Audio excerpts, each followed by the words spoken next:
या व्हिडिओच्या माध्यमाने अर्थ व सांख्यिकी या विभागाअंतर्गत 3 पदांसाठी भरती आलेले या भरतींचे पेपर 19 आणि 20 या तारखेला होणार आहे। उद्या 19 तारीख आहे। उद्या अन्वेषक या पदाचा पेपर असणार आहे। तर पेपरचं स्वरूप काय असणार आहे, कोणकोणते प्रश्न तुम्हाला विचारले जाणार, कोणकोणत्या टॉपिकचा अभ्यास करणं गरजेचं असणार आहे, त्याविषयी सविस्तर चर्चा आजच्या या व्हिडिओच्या माध्यमाने आपण करणार आहोत। तर त्यासाठी नक्कीच या व्हिडिओला पूर्ण बघा आणि त्यासोबत आपण काही महत्त्वाच्या नोट्स काढलेल्या आहेत मित्रांनो। त्या नोट्स मध्ये तुमच्यासाठी खूपच महत्त्वाची ऑफर घेऊन आलेलो आहे एका दिवसासाठी। जर तुम्ही अर्थ व सांख्यिकी या भरतीची तयारी करत असाल तर त्यासाठी तुमच्यासाठी रिव्हिजन करण्यासाठी आणि IMP पॉइंट्स नुसार अभ्यास करण्यासाठी या नोट्स खूपच महत्त्वाच्या असणार आहे। तर ऑफर काय असणार आहे आणि सविस्तर माहिती नोट्स विषयी तुम्हाला पुढे व्हिडिओ मध्ये बघण्यासाठी भेटणार आहे। तर चला व्हिडिओचा वेळ वाया न घालवता या व्हिडिओला सुरुवात करूया। बघा, सर्वप्रथम आपण मराठीवरती कोणकोणत्या टॉपिकचा अभ्यास करणं आणि कोणकोणत्या टॉपिक वरती तुम्हाला प्रश्न येण्याची दाट शक्यता असणार आहे ते आपण बघणार आहोत। पहिला प्रश्न काय दिलेला आहे, तेल गेले तूप गेले हाती आले दुपटणे या म्हणीचा योग्य अर्थ काय आहे ते आपल्याला शोधायचं आहे।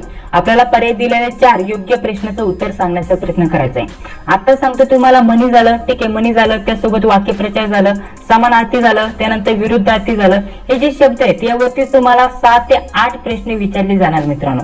म्हणजेच इथे तुमचा जर विचार केला तर 12 ते 14 मार्क इथं आरामशीर इथं तुम्हाला भेटून जातात। त्यासाठी हे जे टॉपिक आहे ते व्यवस्थित करा। अजून एक महत्त्वाचं टॉपिक, आपली परीक्षा IBPS पॅटर्न नुसार होणार आहे। म्हणजेच तुम्हाला उतारा नक्कीच असणार। काय उतारा नक्कीच असणार 5 प्रश्नांवरती 5 प्रश्न म्हणजेच आपल्याला 10 गुणांसाठी उतारा असणार आहे। तर उतारा तुम्ही व्यवस्थित करून ठेवा मित्रांनो।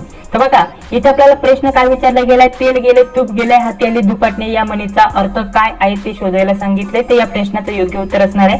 मूर्खपणा करून नुकसान करून घेणे म्हणजेच ऑप्शन क्रमांक 3 या प्रश्नाचं योग्य उत्तर असणार आहे। चला पुढील प्रश्न बघा। आता 2 नंबरचा प्रश्न काय दिलेला आहे, अचूक वाक्यरचना कोणती आहे ते आपल्याला शोधायचे। आता तुम्हाला अजून 3 टॉपिक देत आहे, अचूक शब्द, ठीक आहे, अचूक शब्द, त्यानंतर अचूक वाक्य आणि अचूक वाक्य रचना यावरती तुम्हाला नक्कीच 4 ते 5 प्रश्न विचारले जाणार। किती? 4 ते 5 प्रश्न म्हणजेच तुमचे इथे 8 ते 10 मार्क इथे नक्कीच होऊन जाणार मित्रांनो। किती?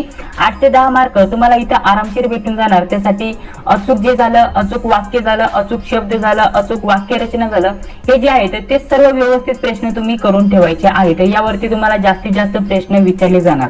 तर त्यासाठी मराठीमध्ये हे जे टॉपिक सांगत आहेत त्यावरती तुम्ही जास्त भर द्यायला हवा। आता इथे अचूक वाक्य रचना म्हटलेले कोणती आहे ते आपल्याला शोधायची, योग्य वाक्य रचना शोधायची। यामध्ये पहिलं वाक्य काय दिलेलं आहे, एखाद्या म्हणीतील अनुभव हा त्या म्हणीचा आत्मा असतो। तर इथं अनुभव म्हटलेलं आहे म्हणजेच इथं अनुभव असतं, म्हणजेच हे वाक्य आपल्याला चुकीचं बघण्यासाठी भेटत आहे। चला दुसरं वाक्य बघूया। दुसरं वाक्य काय दिलेलं आहे बघा, आपल्याला दुसरं वाक्य एखाद्या म्हणीतील अनुभव हा त्या म्हणीचा आत्मा असतो। यामध्ये काही चुकी दिसते का, तर यामध्ये कोणत्याही प्रकारच्या शब्दामध्ये चुकी दिसत नाहीये। तिसऱ्या यामध्ये जर विचार केला तर इथं न मध्ये आपल्याला चुकी दिसत आहे मित्रांनो। त्यानंतर चौथं जर म्हटलं तर इथं तिची जी पहिली व्हॅलंटी यामध्ये चुकी दिसत आहे आणि पहिल्या वाक्यामध्ये इथं न जो दिलेला आहे त्याला इथं उकार दिलेला नाहीये। त्यामुळे ऑप्शन क्रमांक 2 या प्रश्नाचे योग्य उत्तर असणार आहे। ही अचूक वाक्य रचना तुम्हाला बघण्यासाठी भेटून जाईल यामध्ये। चला अशाच प्रकारचे पुढील प्रश्न बघूया। पुढील प्रश्न बघा, तुम्हाला सांगितलं होता योग्य शब्द अचूक शब्द तुम्हाला इथे ओळखायचा असतो, परंतु त्या टाईपचे पुढे उदाहरण बघणार आहोत। आता आपल्याला काय दिलेलं आहे, अगर या शब्दाच्या जोडीने येणारा शब्द। आता जोडीने येणारा शब्द म्हणजेच या शब्दाला अजून कोणता शब्द जोडीने येतो ते आपल्याला ओळखायचं असतं। तर अगळ पगळ हा जो शब्द आहे तो जोडीने येतो, ठीक आहे, जसं की घरदार अशा प्रकारचे आपण जे पण जोडीने शब्द वापरतो ना ते शब्द तुम्हाला ओळखायचे असते। तर इथं अगळ दिलेला आहे, तर अगळ पगळ अशा प्रकारचा हा शब्द इथं जोडीने येतो। त्यामुळे ऑप्शन क्रमांक 3 या प्रश्नाचं योग्य उत्तर असणार आहे। चला पुढील प्रश्न बघा काय दिलेला आहे। पुढील प्रश्न दिलेला आहे, भावना परीक्षेत पहिली आली। आपल्याला अधोरेखित शब्दाची जात ओळखायला सांगितले। मराठी व्याकरणाचा विचार केला तर काळावरती तुम्हाला प्रश्न विचारले जाणार, त्यासोबत जे अवयवी आहेत त्यावरती प्रश्न विचारले जाणार। शक्यता अलंकार विचारले जात नाही, परंतु अलंकार व्यवस्थित करून घ्या। त्यानंतर जे समास आहेत समासावरती तुम्हाला प्रश्न विचारला जाणार। त्यानंतर जे वाक्य दिलेलं असतं ते प्रश्नार्थी आहे की उद्गारार्थी आहे, नाहीतर वाक्य जी पण रचना आहे ती तुम्हाला ओळखायला सांगितली जाते। तर हे जे मराठी ग्रामरचे महत्त्वाचे पॉइंट आहेत ते तुम्ही व्यवस्थित करून घ्या। त्यासोबत नाम सर्वनाम हे जे महत्वाचे आहेत जसे की विशेषण झालं, सर्वनाम झालं, यावरती तुम्हाला प्रश्न विचारले जातात. विशेषण ओळखा, त्यानंतर क्रियापद कोणते आहे ते ओळखा, क्रियाविशेषण अव्यय यातील कोणते आहे ते ओळखा, या टाईपचे प्रश्न तुम्हाला मराठी व्याकरणावरती विचारले जाणार आणि बाकीचे असेच नॉर्मल प्रश्न तुम्हाला विचारले जाणार. बघा इथं आपल्याला जात ओळखायला सांगितलेलं म्हणजे हे नाम आहे की सर्वनाम, विशेषण, सामान्य नाम आहे की विशेष नाम आहे हे तुम्हाला ओळखायला सांगितलेलं. या टाईपचे प्रश्न तुम्हाला व्याकरणावरती विचारले जाणार. तर सांगा हे काय असणार आहे. आता भावना, भावना हे काय असणार आहे, विशेष नाम आहे ते नाम आहे, परंतु एखाद्या मुलीचं इथं नाव ठेवलेलं आहे ते म्हणजे विशेष नाम झालं मित्रांनो. म्हणजेच ऑप्शन क्रमांक 4 या प्रश्नाचं योग्य उत्तर असणार आहे. आता तुम्हाला सांगितलं व्याकरणाच्या कोणकोणत्या टॉपिक वरती तुम्हाला जास्त भर द्यायचा आहे. नॉर्मल तुम्हाला ग्रामर विचारले जाणार, एवढं टफ ग्रामर विचारलं जाणार नाहीये आणि त्यामध्ये उतारे वगैरे, म्हणी, वाक्यप्रचार, त्यासोबत आपला समानार्थी, विरुद्धार्थी शब्द यावरती सुद्धा जास्त भर असतो. त्यामुळे जास्तीत जास्त प्रश्न तिकडून येतात. त्यामुळे आपलं जे व्याकरण आहे त्यावरती एवढा जास्त भर दिला जात नाहीये मित्रांनो. ठीक आहे, तर चला पुढील प्रश्न बघा काय दिलेला आहे. कामातून जाणे या वाक्यप्रचाराचा योग्य अर्थ शोधा. तर सांगा बरं, कामातून जाणे या वाक्यप्रचाराचा योग्य अर्थ काय असणार आहे. इथं निरुपयोगी होणे ऑप्शन क्रमांक 3 या प्रश्नाचं योग्य उत्तर असणार आहे. चला पुढील प्रश्न बघूया. बघा पुढील प्रश्न काय दिलेला आहे व्यवस्थित समजून घ्या. इथे समानार्थाचा शब्द ओळखायचा आहे आपल्याला. शब्द काय दिलेला आहे, आप्त. आप्त या शब्दाचा समानार्थी शब्द तुम्हाला ओळखायचा आहे. आता समानार्थी शब्द झाला, विरुद्धार्थी शब्द झालं, म्हणी, वाक्यप्रचार जे महत्वाचे आहे ना ते वारंवार विचारले जातात, रिपीट होतात परीक्षेमध्ये. तर हे सर्व आपण आपल्या नोट्स मध्ये कव्हर केलेले आहेत. ज्या मराठी विषयाच्या नोट्स आहेत त्यामध्ये समानार्थी झालं, विरुद्धार्थी शब्द झालं आणि इतरचे पण मराठीचे आपले टॉपिक आहेत ते सर्व आपण आपल्या नोट्स मध्ये कव्हर केलेत. रिव्हिजन साठी तुमच्यासाठी महत्वाचे असणार आहे. जर म्हटलं तर आपल्याला 1 ते 2 दिवसामध्ये सर्व काही टॉपिक एका सोबत आपल्याला रिव्हिजन करायची असेल तर तुमच्यासाठी आपल्या नोट्स बेस्ट असणार आहे. नोट्स विषयी सविस्तर माहिती पुढील व्हिडिओमध्ये मी तुम्हाला देणार आहे. त्यासाठी फक्त या व्हिडिओला पूर्ण बघा. बघा आप्त या शब्दाचा समानार्थी शब्द तुम्हाला शोधायचा आहे.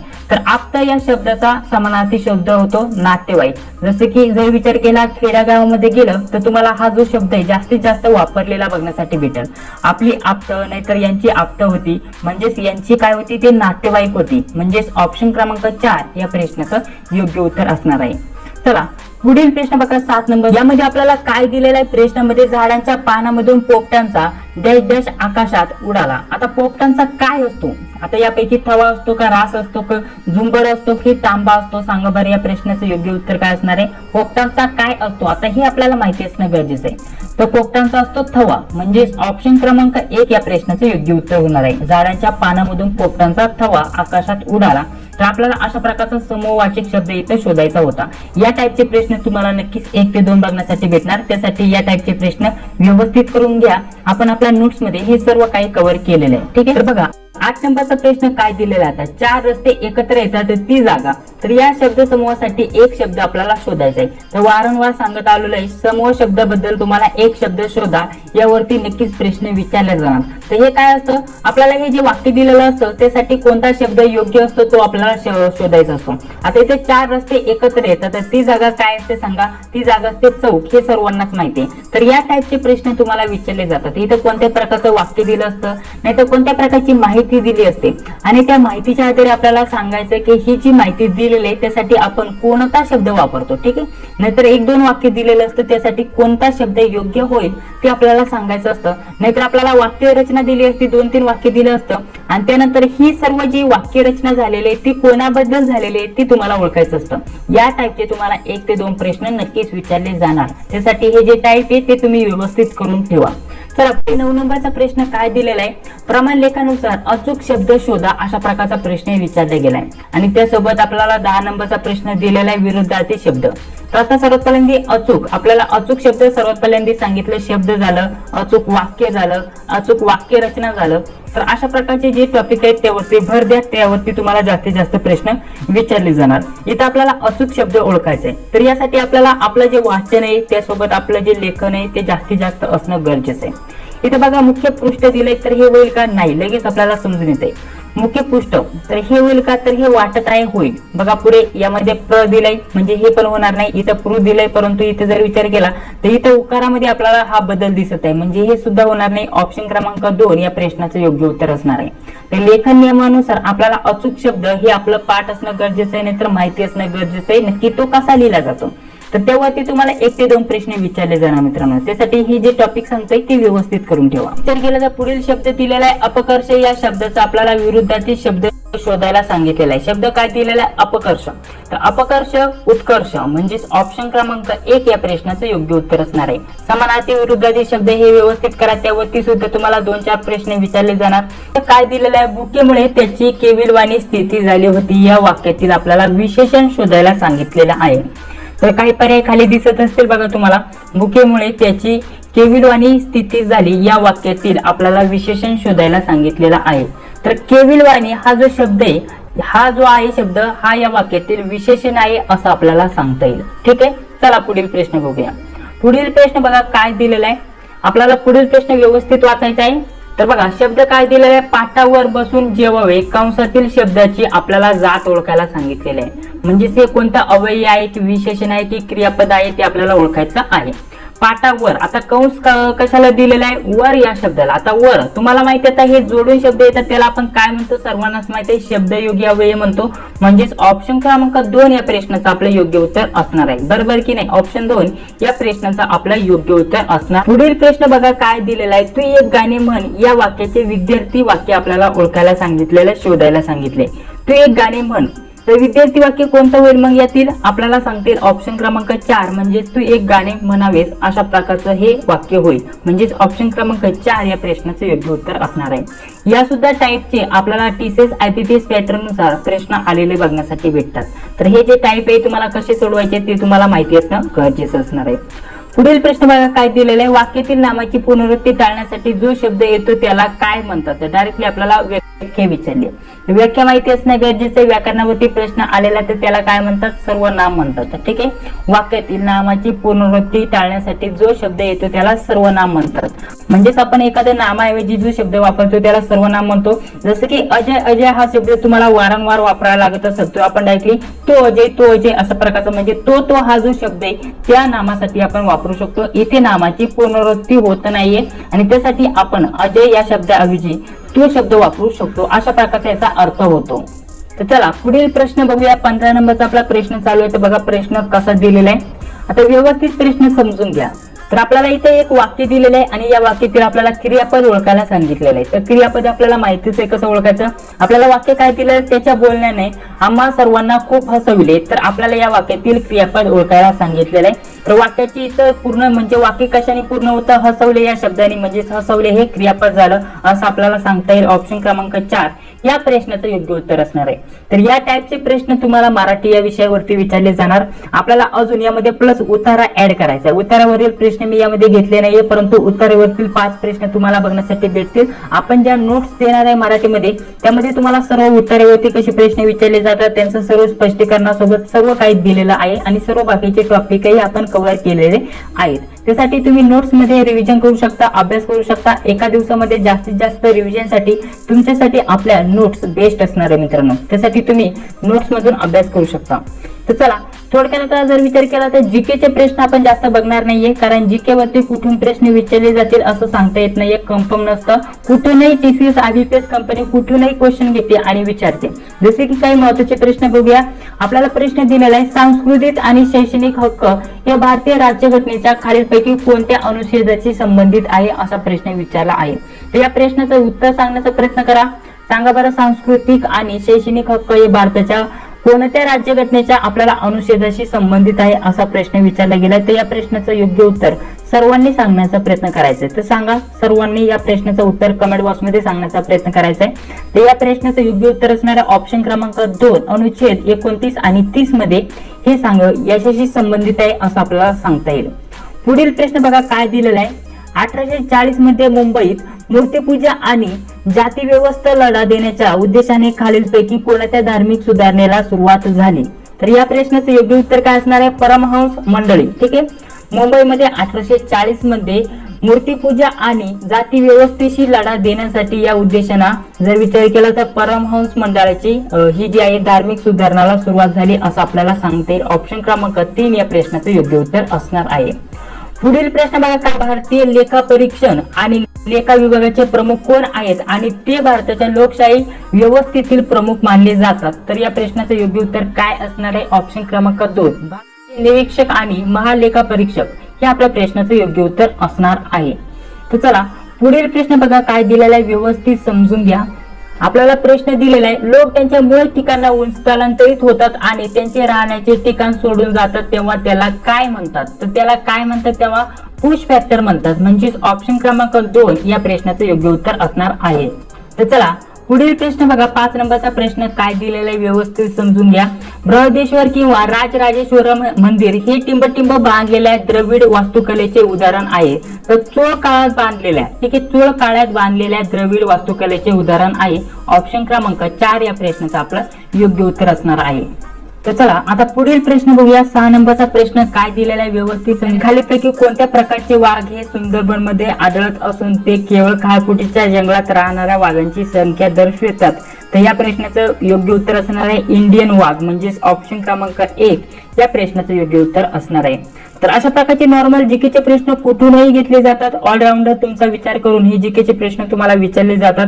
यामध्ये तुम्हाला कलम झाली, त्यानंतर काही स्थापना वगैरे झाल्या, जसे की प्रदूषण नियंत्रण मंडळाची स्थापना कधी झाली, तर सांगा या प्रश्नाचं योग्य उत्तर काय असणार आहे?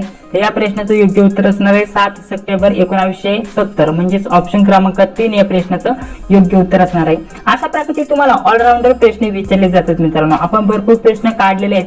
यामध्ये जर विचार केला पुढे गणित बुद्धिमत्ता, आता हा जो आपला पहिला क्लास आहे याच दिवशी आता म्हणजे आजच तुम्हाला याच जर विचार केला या भरतीवरती दुसरा क्लास बघण्यासाठी भेटणार आहे आपल्या चॅनलवरती. त्यामध्ये आता वेगवेगळ्या बुद्धिमत्तावरती कोणकोणते प्रश्न विचारले जाणार ते तुम्हाला मी सांगत आहे. तुम्ही स्क्रीनशॉट घेऊ शकता. नाही तर ऑलरेडी आपण जर विचार केला दुसरा क्लास टाकला तर सर्व प्रश्नांचे स्पष्टीकरण त्यामध्ये मी तुम्हाला देणार आहे. बघा अशा प्रकारचं कागद मुडपल्यानंतर त्यानंतर आपल्याला हे अंकगणित झालं, सॉरी अक्षरमाला झालं, संख्यामाला झालं, यावरती प्रश्न विचारले जाणार. हे सर्व स्पष्टीकरण तुम्हाला पुढील व्हिडिओमध्ये आपल्याला बघण्यासाठी भेटणार आहे. या चॅनलवरती येणार आहे. आजच व्हिडिओ अपलोड केला जाणार आहे. तर बघा अशा प्रकारचा जर विचार केला तर आपल्याला पुढे आपल्याला प्रश्न चिन्हाच्या जागी कोणती संख्या येईल ते सांगायचं असतं. हे अंकमालाचं अक्षरमाला किंवा अंकमालावरती तुम्हाला प्रश्न विचारलेले बघण्यासाठी भेटून जातील. त्यानंतर हा जो प्रश्न दिलेला आहे या टाईपचे प्रश्न शक्यता येणार नाहीये. त्यानंतर इथे डावी बाजू उजवी बाजू यावरती प्रश्न येतील. स्पष्टीकरण पुढे व्हिडिओमध्ये तुम्हाला भेटणार आहे. त्यानंतर इथे अक्षरमालाचं पुन्हा एक उदाहरण आलेलं आहे. या टाईपचे उदाहरण तुम्हाला नक्कीच विचारले जाणार. त्यानंतर पुढे जर विचार केला तर डावी बाजू हे झालं. त्यानंतर स्टुडंट या शब्दापासून त्यानंतर जर विचार केला तर आपल्याला नातेसंबंध यावरती प्रश्न असणार. या टाईपचे नातेसंबंधाचे प्रश्न असणार. पुढे जर विचार केला तर दिशावरती प्रश्न असणार. 10 मीटर इकडे गेल्यानंतर नाहीतर 10 किलोमीटर इकडे गेल्यानंतर पूर्वेकडे आग्नेयेकडे हे जे सर्व आहेत दिशांवरती तुम्हाला प्रश्न विचारले जाणार. पुढे जर विचार केला तर या टाईपचे सुद्धा तुम्हाला प्रश्न विचारले जाणार. आराध्य राम तर आपल्याला मथुराचं काय येईल या टाईपचे प्रश्न विचारले जाणार. तर सांगा बरं या प्रश्नाचं योग्य उत्तर काय असणार आहे? सर्वांनी सांगण्याचा प्रयत्न करायचा आहे. तर या प्रश्नाचं योग्य उत्तर सांगा बरं काय असणार आहे? सर्वांनी कमेंट बॉक्स मध्ये सांगा पटपट. सर्वांनी या प्रश्नाचं उत्तर देण्याचा प्रयत्न करायचा आहे. म्हणजेच आराध्य राम तर मथुराचं काय येईल? मथुराचं काय येईल? कृष्ण येईल. म्हणजेच ऑप्शन क्रमांक 2 या प्रश्नाचं योग्य उत्तर असणार आहे. बघा पुढील अशा प्रकारचा जर विचार केला तर इथे सुद्धा नातेसंबंधावरती एक उदाहरण तुम्हाला बघण्यासाठी भेटत आहे. या टाईपचे जे पण प्रश्न आहेत ते सर्व आपण पुढील भागामध्ये सोडून घेण्याचा प्रयत्न करणार आहोत मित्रांनो. त्यासाठी पुढील भाग बघायला विसरू नका. या टाईपचे प्रश्न आपण काढलेले आहेत आणि